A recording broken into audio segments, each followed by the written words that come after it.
দেখো বন্ধুরা, আমি আলুর পুর বানাচ্ছি। কি করব তোমাদেরকে আমি দেখাচ্ছি, একটু ধৈর্য ধরো। শুধু দেখো, আমার আলুর পুরটা রেডি হয়ে গেছে। গ্যাস অফ করে দিলাম।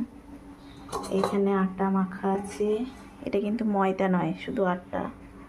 এবার তোমরা নিশ্চয়ই বুঝতে পেরেছো যে আটা মাখা আছে, আলুর পুর করলাম, তাহলে কি হবে? ঠিক ধরেছ, আলুর পরোটা বানাবো। দেখতে থাকো কেমন হচ্ছে। দেখো বন্ধুরা, আমার পুর ভরা হয়ে গেল। কত বড় বড়, একদম পুরোটাই পুর দিয়েছি, ভর্তি ভর্তি করে, এবং অনেকটা পুর দেওয়া হয়েছে। আর কতটা বড় বড় নইগুলো হয়েছে দেখো। কিন্তু এটা পুরোটাই কিন্তু আটার।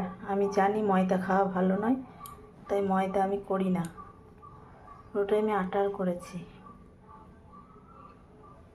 ঠিক আছে, এবার তোমাদেরকে করে দেখাচ্ছি।